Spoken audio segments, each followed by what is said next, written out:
कृष्ण। कार्तिक मातम में 19वां अध्याय।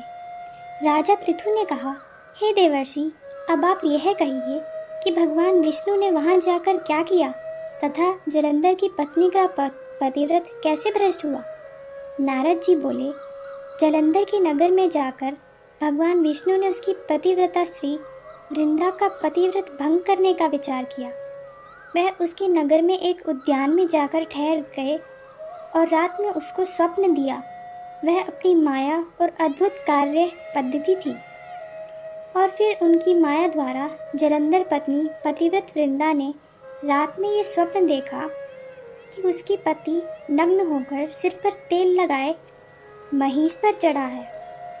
वह काले रंग के फूलों की माला पहने हुए है तथा उसके चहुं ओर हिंसक जीव हैं। वह सिर मुंडाए हुए अंधकार में दक्षिण की दिशा की ओर जा रहा है। उसने अपने नगर को समुद्र में डूबा हुआ देखा और इस प्रकार के बहुत से भयानक सपने देखे। फिर तत्काल ही वह जाग पड़ी और स्वप्नों के संबंध में विचार करने लगी।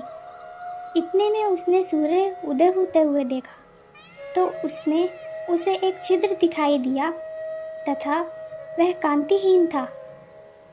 उसे उसने अनिष्ट जाना। वह भयभीत होकर रोने लगी। वह छज्जे पर गई, अटारी पर चढ़ी, भूमि पर उतरी, मगर उसको कहीं भी शांति प्राप्त नहीं हुई। फिर वह अपनी 2 सखियों को साथ लेकर वन में गई, परंतु वहां पर भी उसको चैन नहीं पड़ा। फिर वह जंगल में निकल पड़ी, मगर वहां भी उसे चैन न आया। वन में उसने सिंह के समान 2 भयंकर राक्षसों को देखा, जिससे वह अत्यंत भयभीत होकर वहां से भागने लगी। उसी क्षण वहां पर अपने शिष्यों सहित एक मौनी तपस्वी आ गया। भयभीत वृंदा उसके गले में हाथ डालकर उससे अपनी रक्षा के लिए याचना करने लगी। मुनि ने अपनी एक ही हुंकार में उन दोनों राक्षसों को वहां से भगा दिया। वृंदा को आश्चर्य हुआ। वह भय से मुक्त होकर मुनिनाथ को हाथ जोड़कर प्रणाम करने लगी और कृतज्ञता का ज्ञापन किया। फिर उसने मुनि से अपनी युद्ध रथ प्रति के संबंध में उसकी कुशल क्षेम का प्रश्न किया।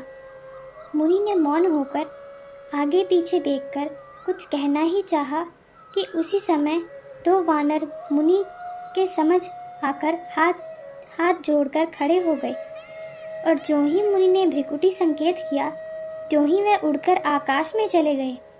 फिर जलंधर का सिर व धड़ लेकर मुनि के पास आ गए तो वृंदा अपने पति को मृत हुआ जानकर मूर्छित होकर पृथ्वी पर जा गिरी और अनेक प्रकार के वचन कहकर दारुण विलाप करने लगी। पश्चात उसने उस मुनि से कहा, हे कृपानिधे, आप मेरे पति को जीवित कर दीजिए। पतिव्रता परायण दैत्य पत्नी ऐसा कहकर दुख की श्वासों को छोड़ती हुई मुनीश्वर के चरणों में गिर पड़ी। तब मुनीश्वर ने कहा, वह शिवजी द्वारा युद्ध में मारा गया है, अतः जीवित नहीं हो सकता, क्योंकि जिससे भगवान शंकर मार देते हैं वह कदापि जीवित नहीं हो सकता। परंतु शरणागत की रक्षा सनातन धर्म है, अतः मैं कृपा कर इसे जिलाए देता हूँ।